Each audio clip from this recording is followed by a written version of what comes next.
Well, Emily, this condo was bought with David's money too, right? Just consider it our shared home and relax. Why are you so tense?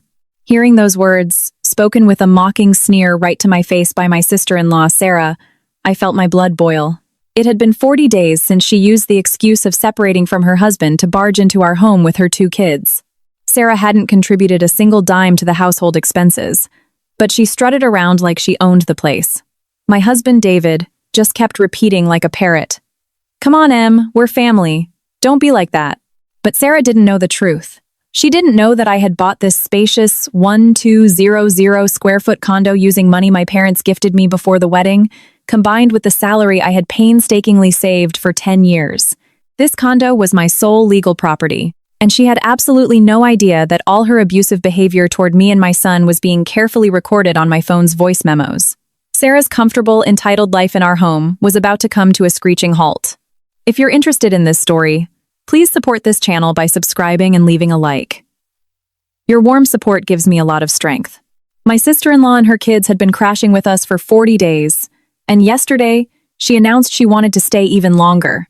My husband was already nodding in agreement, but in that exact moment, our 5-year-old son suddenly spoke words that brought the entire room to a dead silence. "My name is Emily.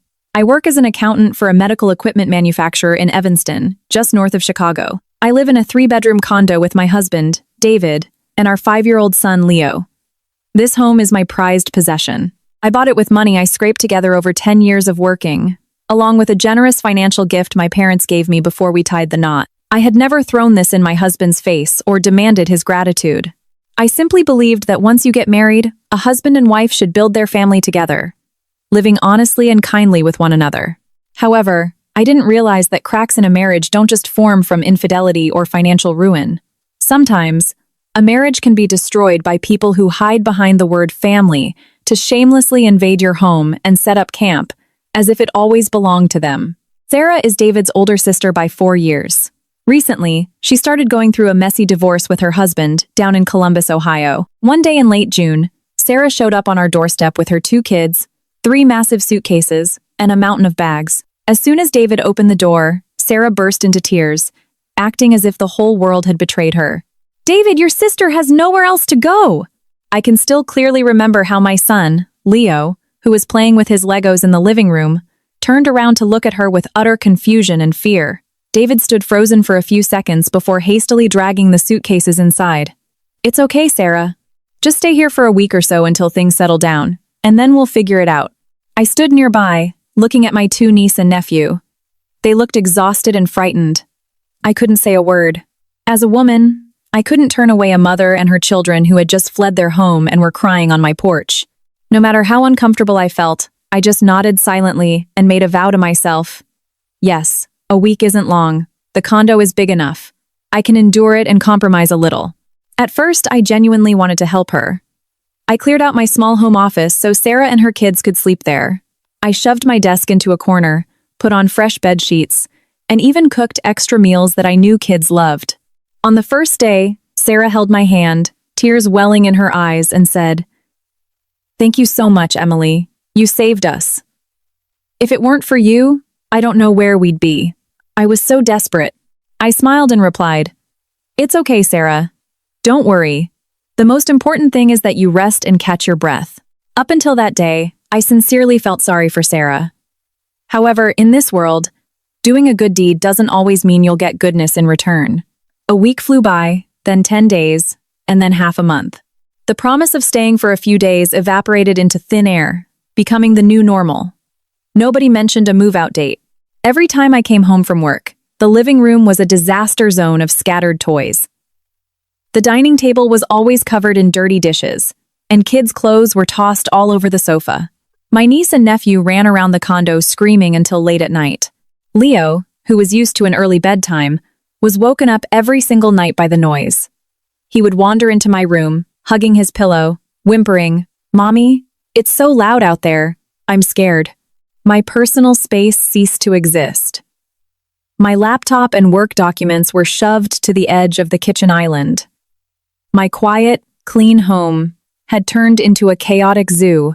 I gritted my teeth and tolerated it, telling myself that Sarah was in a tough spot. But the longer she stayed, the more her true, entitled nature showed. The words of gratitude for the free housing stopped, and she completely stopped caring about my feelings. Every morning, she slept in until noon, perfectly content to watch me scramble to get Leo ready for pre-K while making breakfast for the whole house. The utility bills skyrocketed. Groceries vanished from the fridge before I even had a chance to cook them. But Sarah never once offered even $20 toward expenses. One day, I bought a specific brand of organic milk for Leo. When I got home that evening, half the carton was gone. Seeing it on the counter, Sarah didn't even wait for me to ask. She just waved her hand dismissively. "Oh, the kids found it. Whatever, let them share. What's the big deal? Don't get mad over little things." I swallowed the anger rising in my throat. Sarah's little things were becoming an unbearable emotional burden for me. My husband David must have noticed. But every time I brought it up, he would sigh and say, "Listen, Em, it's really hard for Sarah right now. We're family. Let's just help while we can." Coming from my husband, the word family initially sounded warm, but it slowly turned into an excuse to force me to endure this deeply unfair situation. I wasn't a stranger either. This was my home too. Why were my feelings and my exhaustion never considered a valid issue worth addressing? And then an incident occurred that truly set off alarm bells for me. It happened on a weekend. While organizing Leo's closet, I noticed that half of his toys had migrated into Sarah's room, including his favorite fire truck Lego set and even the teddy bear he slept with every night. I called Leo over and asked him about it. My son looked down at his shoes and mumbled, "Mason took them." Auntie Sarah said, "Because he's older, I have to share and let him have it." I was speechless. My son is only 5 years old. At an age where he should be learning to value his belongings and understand personal boundaries, adults were forcing him into silence and submission for the sake of so-called politeness. I hugged my son tightly, feeling his quiet, shallow breathing, and felt a sharp sting in my heart. I started to realize that my patience was no longer just my own sacrifice. It was directly harming my son. That evening, when Sarah and the kids went down to the lobby to get snacks, I pulled David into our bedroom and shut the door. I tried to speak as calmly as possible. "David, I think it's time we have a serious talk with Sarah. She's been here for almost a month. We can't keep living like this." My husband looked at me with exhausted eyes, as if he was the one being victimized. "Can't you just hold out a little longer? Sarah doesn't have the money for a security deposit right now." I gave a bitter half-smile. For the first time, my husband's words felt incredibly cold. If she doesn't have the money for an apartment, we need to help her figure that out, not turn our home into her permanent residence. "I live in my own house, but I feel like I'm running a homeless shelter." David went silent. That silence chilled my heart even further. But inside my room, there was only a suffocating heaviness. I had a gut feeling that this wasn't going to end with minor bickering. But at that moment, I never could have imagined that the first person to rip the mask off this hypocritical, loving family atmosphere would be my own son. Over the next few days, I counted the hours with bone-deep exhaustion. Waking up in the morning, the first thing I heard was my nephew and niece fighting over the bathroom. During my lunch break, I had to call the cleaning service from my office and ask them to come early because the house was trashed. In the evening, I'd come home to a sink piled high with dirty dishes and a floor sticky from spilled juice and cracker crumbs. Sarah continued to wear her signature suffering martyr expression, acting as if her mere size meant the whole family owed her their unwavering sympathy. One day, I came back from Target with grocery bags in both hands.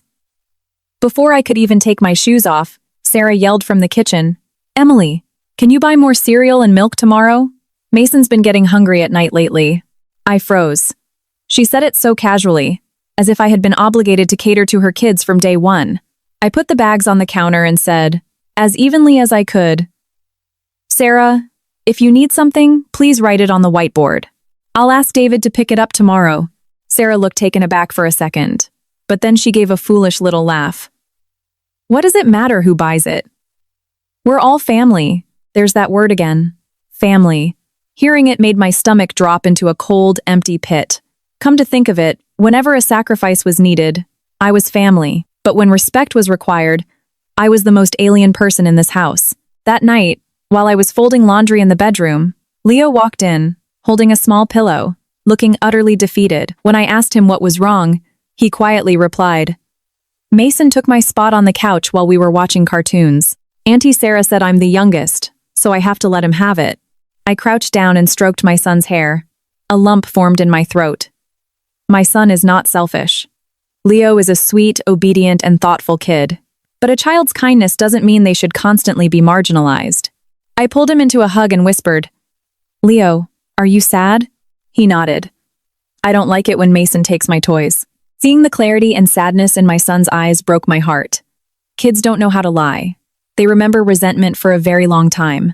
I knew I couldn't turn a blind eye to this anymore. That night, I spoke to David again. This time, I didn't beat around the bush. Honestly, I'm out of patience. It's time for Sarah to make a plan and move out. The longer she stays here, the more chaotic everything gets. My husband, who was lying in bed scrolling through his phone, set it down. Irritation laced his voice. "Why do you have to make everything so difficult? When there are a lot of kids, of course it gets a little loud." I looked him dead in the eye. It's not just the noise. Our son's things are being taken from him and he's being forced to submit in his own home. Our entire routine is destroyed. I don't even have a single corner to myself in this condo anymore. David suddenly sat up and lowered his voice. "Sarah is suffering through a divorce. You're my wife, Emily. Can't you be a little more generous?" Those words felt like an invisible slap across the face. I have to be generous because I'm your wife, and you're my husband. Then why don't you have to be on my side? I wanted to laugh, but my heart was ice cold. Generosity doesn't mean letting someone else act like the landlord in our home. I've endured this for a month. David went quiet for a few seconds, then turned away. "Fine. I'll talk to Sarah quietly." The word quietly sounded so easy, but it felt like a bottomless pit. I realized then that if I kept relying on my husband, absolutely nothing would change. The following Sunday morning, I woke up early and made a big batch of pancakes and bacon.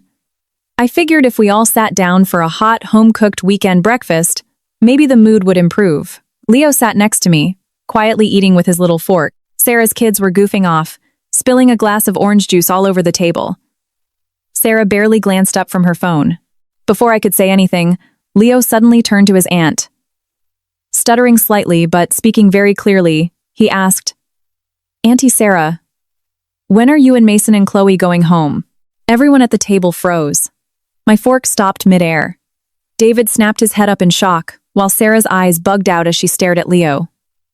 Her face turned beet red. My son seemed completely unaware that he had just dropped a bomb.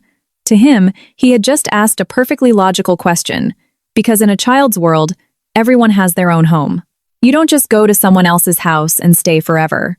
The atmosphere at the table grew suffocatingly heavy. After a few seconds, Sarah slammed her fork down. "What is the meaning of this, Emily? Did you teach your kid to say that to me?" I slowly set my fork down and looked right back at her. "No, I have never taught my child to be rude." I was about to say more, but then it hit me. Sometimes a child's innocent question is more honest than 1,000 words adults use to cover up the truth. Before I could open my mouth again, David intervened. "Sarah, he's just a kid," he said nervously. He just spoke without thinking. Sarah scoffed. Funny, isn't it? Why do words spoken without thinking sound exactly like the thoughts of the adults in the room? I felt my heart pounding in my chest. For the first time, the mask of friendliness was completely ripped off right in the middle of the dining table. Instinctively, I knew that with this one innocent question, our days of fake peace were officially over. After Leo's question, the air in the room felt like someone had dumped a bucket of ice water over us. I looked at my son. He was still gripping his little fork, his clear eyes darting around, completely clueless as to why the adults' faces had contorted. I knew Leo didn't mean to be mean. He simply stated a fact that even a 5-year-old could feel over the last month. This house wasn't a cozy sanctuary anymore. Sarah glared at me, raising her voice.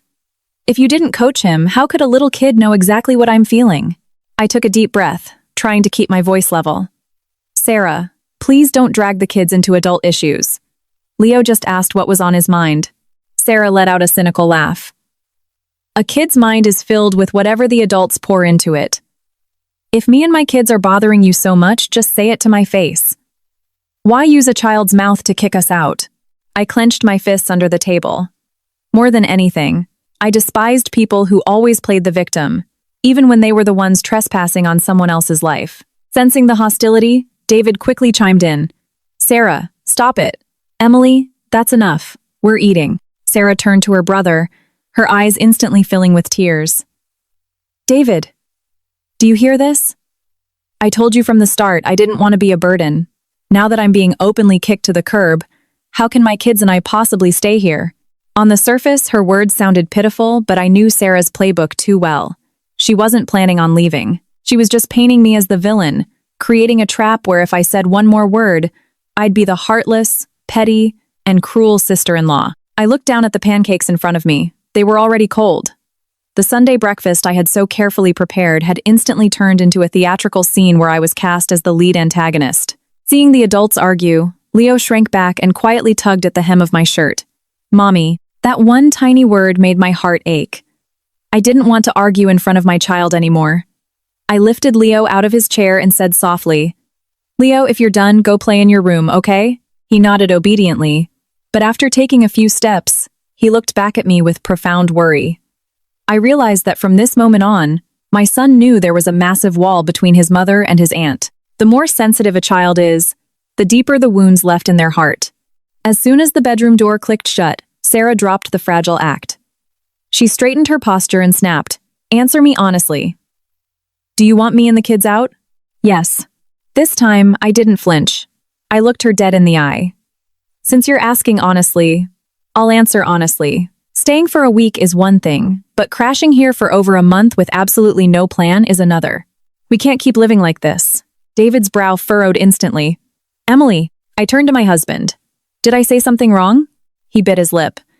He was visibly annoyed. But Sarah is in a really tight spot. I shot back, my voice dripping with exhaustion. I'm not saying we can't help her. But helping doesn't mean I have to endure having our family's entire life flipped upside down. Can't you see what this condo has turned into over the last month? Sarah gave a crooked smirk. Flipped upside down? Have I drained your bank accounts? Why are you being so dramatic? I wanted to laugh, but the laughter was so bitter it got stuck in my throat. You haven't drained our bank accounts. You've just consumed our electricity, our water, our groceries, our furniture. Your kids have taken my son's things. You've upended the lives of everyone in this family, and you think it's dramatic? Right. Sarah's face hardened. You're so calculating. The kids are playing together. Is that a crime? I held her gaze. I'm not forbidding the kids from playing together. I am forbidding you from treating your kids like VIPs while forcing my son to constantly submit in his own home. David slammed his fist lightly on the table. Emily, watch your mouth. My heart flat.